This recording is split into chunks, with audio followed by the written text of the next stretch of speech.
តាមជួរចូលតាមជួរអត់ងាយណា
អស់កោះហើយ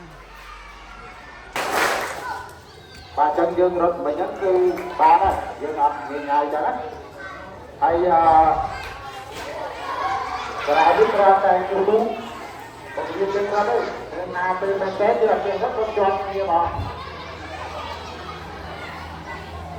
រត់ហ្នឹងគឺមានថាបើឲ្យយើងរត់មកនេះមកហើយគឺយើងចុះតាមស្រួលហើយអត់ឲ្យជាប់គ្នា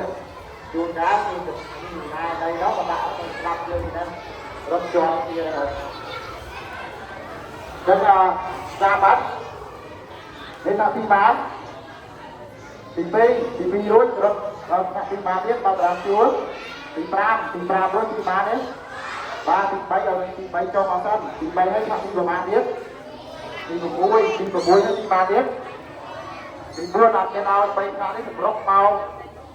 ចេញមកជាមួយគ្នាអត់បានទេព្រោះបន្លោះយើងរត់គ្នាតូចដល់ពេលជាប់គ្នាមកយើងអាចខ្លួនដាក់ទៅលើនោះប្រហែលអត់ទៀតហើយមួយពេល